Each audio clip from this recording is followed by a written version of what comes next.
স্বাস্থ্যমন্ত্রীর পদত্যাগ বা মুখ্যমন্ত্রীর পদত্যাগ করে বা তাদের পদত্যাগ হওয়ার পর কি এর বিচার পাওয়া যাবে? সেক্ষেত্রে আমার একটাই প্রশ্ন, যে বিচার চাইতে শুধুমাত্র নবান্ন কেন? গণতান্ত্রিক উপায় আন্দোলন, গণতান্ত্রিক আন্দোলন অবশ্যই কাম্য, হাইকোর্টের মত আছে সেক্ষেত্রে, কিন্তু কেন বিচার চাইতে নবান্ন শুধু?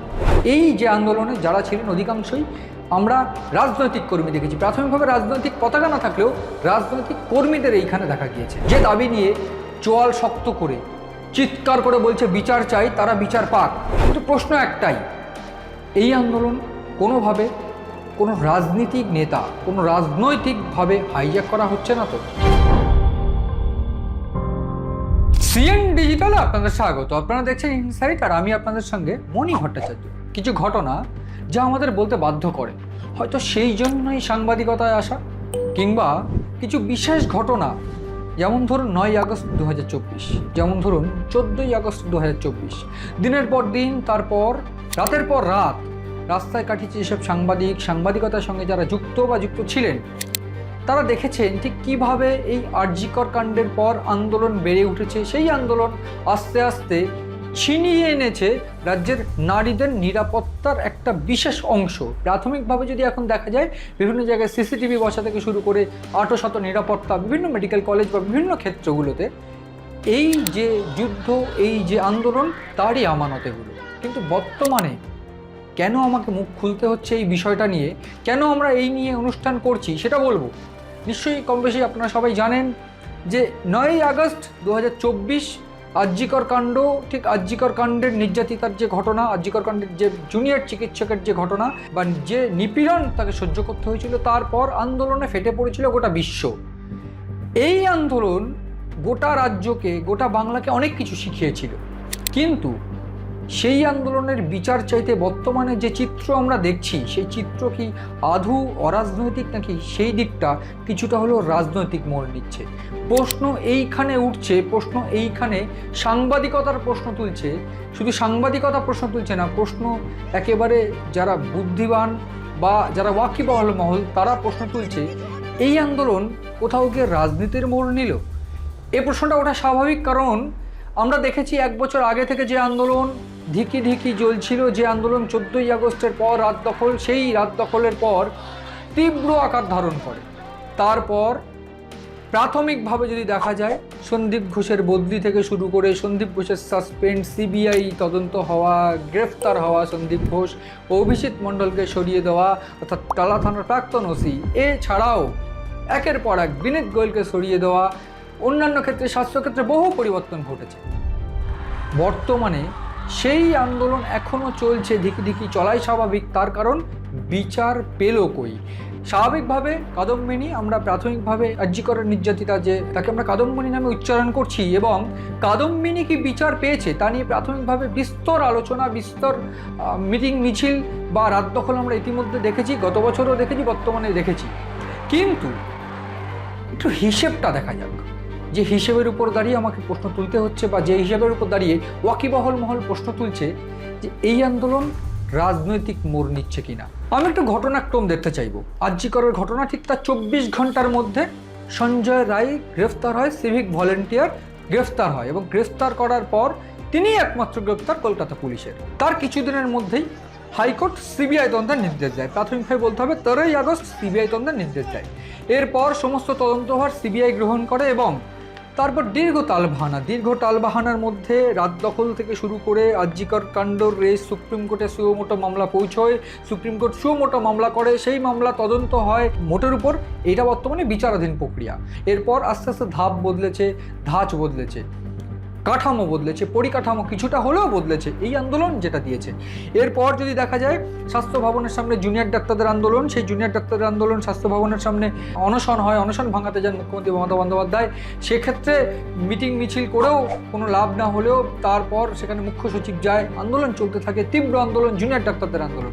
এরপর কি হয়, প্রাথমিকভাবে জুনিয়র ডাক্তারদের অনশন মঞ্চে মুখ্য সচিব যান, জুনিয়র ডাক্তারদের সঙ্গে বৈঠক হয়, বৈঠক হওয়ার পর আস্তে আস্তে সিবিআই চার্জশিট গ্রহণ করতে থাকে। প্রাথমিক যে চার্জশিট, সেই চার্জশিটে সিবিআই সঞ্জয় রায়কেই একমাত্র দোষী হিসেবে প্রমাণ করে এবং সঞ্জয় রায়ের বিরুদ্ধে চার্জশিট দেয়।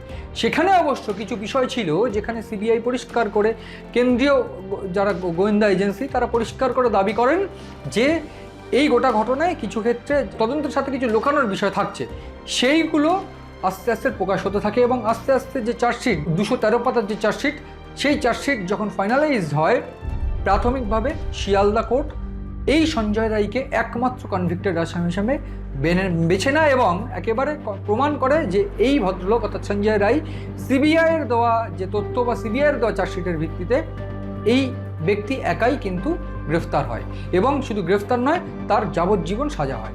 যদিও এই যাবজ্জীবন সাজাকে ফাঁসিতে পরিণত করার জন্য হাইকোর্টের দ্বারস্থ হয় রাজ্য, তার কিছুদিন পরে সিবিআইও কিন্তু হাইকোর্টের দ্বারস্থ হয়েছিল।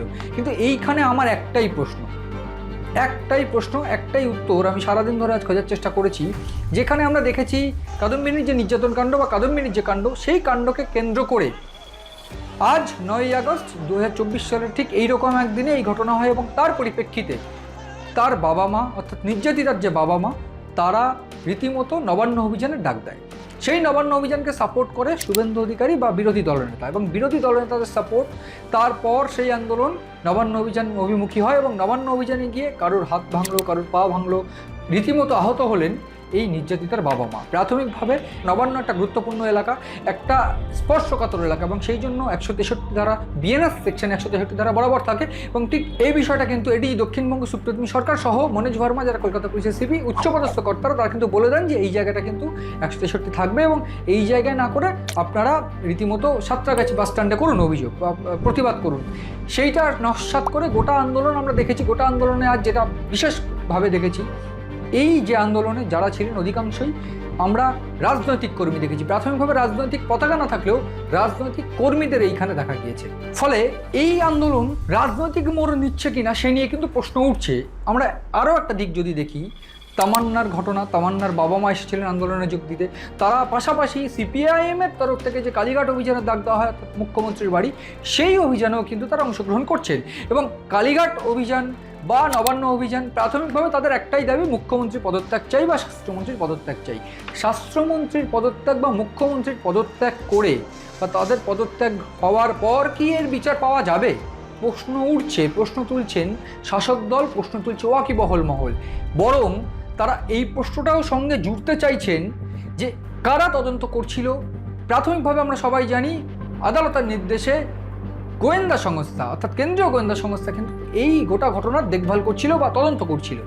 তবে সেক্ষেত্রে আমার একটাই প্রশ্ন যে বিচার চাইতে শুধুমাত্র নবান্ন কেন? আমরা দেখছি প্রাথমিকভাবে যে নবান্ন অভিযান বারবার করে করা হচ্ছে, নবান্ন অভিযান অভিযোগ হচ্ছে। আমরা প্রাথমিক এটাও বুঝতে পারছি যে গণতান্ত্রিক উপায় আন্দোলন, গণতান্ত্রিক আন্দোলন অবশ্যই কাম্য, হাইকোর্টের মত আছে সেক্ষেত্রে। কিন্তু কেন বিচার চাইতে নবান্ন শুধু? কোনো কেন্দ্রীয় তদন্তকারী সংস্থা যারা তদন্ত করছে তাদের কাছে চাওয়া হবে না? এই ক্ষেত্রেই প্রাথমিকভাবে প্রশ্ন উঠছে। তবে সেক্ষেত্রে কি রাজনৈতিক মোড় থাকছে, যে কারণেই এই ঘটনা শুধুমাত্র রাজ্যের ঘাড়ে দোষ চাপছে? এইখানে আমার স্ট্যান্ড পয়েন্ট একটাই, আমরা সবাই জানি রাজ্যের গাফিলতি আছে। রাজ্যের গাফিলতি আছে বলেই সুপ্রিম কোর্ট তির্যক ভর্ৎসনা শুনতে হয়েছে। রাজ্যের গাফিলতি আছে বলেই এই গোটা ঘটনায় প্রাথমিকভাবে বহু দিক পাল্টেছে, বহু উন্নতি সাধন হয়েছে, নারী সুরক্ষায় জোর দেওয়া হয়েছে, বহু ক্ষেত্রে সিভিক ভলেন্টিয়ার সহ বিভিন্ন পোস্টিং বেড়েছে, পুলিশ পোস্টিং বেড়েছে কলেজগুলোতে বা বিভিন্ন ক্ষেত্রে নারী সুরক্ষার ব্যবস্থা করা হয়েছে, সিসিটিভি ফুটেজের ব্যবস্থা করা হয়েছে। কিন্তু প্রশ্ন একটাই যে কলকাতা পুলিশের তরফ থেকে যে ব্যক্তিকে গ্রেফতার করা হলো সেই কেবল কনভিক্টেড আসামি কেন? আমরা সবাই জানি জানুয়ারি মাসে যখন সঞ্জয় রায় অর্থাৎ যে ধৃত অভিযুক্ত বা ধৃত যে সিভিক ভলেন্টিয়ার তাকে যখন ফাঁসির সাজা শোনানো হয়, তিনি পরিষ্কার করে কোর্টে দাঁড়িয়ে বলেছিলেন, কিছু আইপিএসকে উদ্দেশ্য করে বলেছিলেন যে আমি কেন একা ভিতরে থাকবো, কেন তারা বাইরে আছে, আমি কোনো দোষ করিনি, আমাকে ফাঁসিয়ে দেওয়া হচ্ছে। কেন সেই আইপিএসকে বা কি সেই বৃত্তান্ত সেগুলো জানার চেষ্টা কেন্দ্রীয় গোয়েন্দা সংস্থা করছে না, কেন করেনি এবং তার সেই রেজাল্ট কি? প্রাথমিকভাবে এক্ষেত্রে আপনারা বলতেই পারেন, আর যে অভিযোগ ইতিমধ্যে আমরা দেখেছি কাদম্বিনীর বাবা মা করেছেন যে কেন্দ্রীয় গোয়েন্দা সংস্থার উপর বিশ্বাস নেই তাদের, তারা হয়তো ঘুষ খেয়েছে, এই অভিযোগ তারা করেছেন ইতিমধ্যে আমরা দেখেছি। কিন্তু প্রশ্ন উঠছে সেক্ষেত্রে আদালত কি সেটা মানছে? আদালত কিন্তু পরিষ্কার করে ভর্ৎসনা করে দিয়েছে এই গোটা ঘটনায়, যখন ফিরোজ এদুলজি শিয়ালদা কোর্টে প্রাথমিকভাবে যখন জানিয়েছিলেন যে সম্পদ মিনা, যিনি এই ঘটনার আইও এবং তার সঙ্গে প্রাক্তন যে সিপি বিনীত গোয়েল, আইপিএস বিনীত গোয়েলের ব্যাচমেট, এক্ষেত্রে তদন্ত কিন্তু স্লথ হতে পারে, তদন্ত কিন্তু বাধা পেতে পারে। এই গোটা ঘটনা যখন ফিরোজ এটুলজি এই পরিবারের তরফ থেকে বা নিজেদের পরিবারের তরফ থেকে অভিযোগ করেন, তখন সেই অভিযোগ নস্যাৎ করা হয়েছিল বা আদালতের তরফ থেকে কিন্তু সেই অভিযোগ মেনে নেওয়া হয়নি, সেই অভিযোগকে স্বীকার করা হয়নি। ফলে কীভাবে এই গোটা ঘটনায় শুধুমাত্র রাজ্যের বিরুদ্ধে অভিযোগ থাকা যায়? রাজ্যের দোষ আছে, প্রাথমিকভাবে রাজ্যও বহু ক্ষেত্রে কিন্তু কনভিক্টেড, আমরা জানি, আমরা মানছি সে কথা। কিন্তু আমার প্রশ্ন একটাই, যে প্রশ্ন সাংবাদিকতা তুলছে, যে প্রশ্ন ওয়াকিবহল মহল তুলছে, যে এই বিচার চাইতে শুধুমাত্র রাজ্যের বিরুদ্ধেই অভিযোগ কেন, ক্ষোভ রাজ্যের বিরুদ্ধেই কেন, সাধারণ মানুষের ক্ষোভ, নাকি এই যে ক্ষোভটা সেটাতে কোনো পলিটিক্যাল আঁচ রয়েছে, কোনো রাজনীতির আঁচ রয়েছে? প্রশ্ন ঠিক এইখানেই। আমরা প্রশ্ন তুলছি, প্রশ্ন তোলাটা আমাদের কাজ। কিন্তু যে কথাটা আমি শেষ বলতে চাইব, আমরা চাই কাদম্বিনীর বিচার হোক, আমরা চাই সেই রাতের যারা নির্যাতনকারী ছিলেন বা যে নির্যাতনকারীরা ছিলেন তাদের সাজা হোক, তাদের ফাঁসি হোক। ইতিমধ্যেই রাজ্য প্রাথমিকভাবে হাইকোর্টে জানায় যে এক্ষেত্রে শুধু যাবজ্জীবন নয়, আরও করা অর্থাৎ ফাঁসি সাজা দিতে হবে। তারপরেই অবশ্য সিবিআই হাইকোর্টে যায়। কিন্তু শুধুমাত্র একজন কেন, যাকে কিনা কলকাতা পুলিশ গ্রেফতার করে, তাও 24 ঘন্টার মধ্যে, ঘটনা 24 ঘন্টার মধ্যে, তাহলে কেন? আর অভিযুক্তরা কোথায়? কেন তাদেরকে ইতিমধ্যে জিজ্ঞাসাবাদ, কেন গ্রেফতার করা হচ্ছে না? যেখানে আমরা দেখেছি আইপিএস বিনীত গোয়েল, যাকে তৎকালীন সময় অভিযোগ, যার বিরুদ্ধে অভিযোগ, যাকে মেরুদণ্ড দিয়ে অভিযোগ করা হয়, মেরুদণ্ড দিয়ে আসা হয়, তার নাকি মেরুদণ্ড নেই, তাকে সরিয়ে দেওয়া হয়, তাকে রাজ্যের তরফ থেকে সরিয়ে দেওয়া হয়।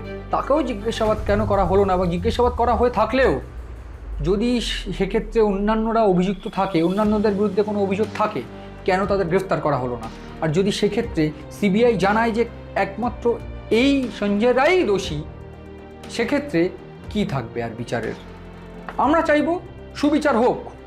যে দাবি নিয়ে কাদম্বিনীর বাবা মা পথে নেমেছেন, আহত হয়েছেন, যে দাবি নিয়ে চোয়াল শক্ত করে সাধারণ মানুষ রাত জাগছে, যে দাবি নিয়ে চোয়াল শক্ত করে চিৎকার করে বলছে বিচার চাই, তারা বিচার পাক, তারা কাদম্বিনীর বিচার পাক। কিন্তু একটাই বিষয়, এই আন্দোলন যেটা আমরা দেখেছি গতকালকের যে আন্দোলন, যে জুনিয়র চিকিৎসকরা তারা রাজনীতির দিক থেকে বাইরে এসে লড়েছেন, আমার ক্ষেত্রে একটাই প্রশ্ন থাকবে, এই আন্দোলন যদি কোথাও গিয়ে রাজনীতির দিকে মন নেয়, সেক্ষেত্রে এই আন্দোলনটা হয়তো আন্দোলন থাকবে না, এই আন্দোলনটা একেবারে রাজনীতিতে প্রবেশ করবে। আমরা চাই বিচার হোক, আমরা চাই আন্দোলন নিয়েই বিচার হোক, গণতন্ত্র মেনে বিচার হোক। আমাদের সম্পূর্ণ আস্থা আছে বিচার ব্যবস্থার উপর, আমাদের সম্পূর্ণ আস্থা আছে পুলিশ বা কেন্দ্রীয় গোয়েন্দা এজেন্সি, সমস্ত যে এজেন্সি যারা তদন্ত করে সবার উপর। কিন্তু প্রশ্ন একটাই, এই আন্দোলন কোনোভাবে কোনো রাজনীতিক নেতা, কোনো রাজনৈতিকভাবে হাইজ্যাক করা হচ্ছে না তো? যদি তা হয়, সেক্ষেত্রে এই গোটা ঘটনার পরিণতি কিন্তু খুব একটা ভালো হবে না, বরং করুণ পরিণতিই হবে, এমনটাই কিন্তু প্রত্যাশিত। গোটা ঘটনায় নজর রয়েছে আমাদের, নজর রাখুন আপনারাও সিএন ডিজিটালের পাতায়।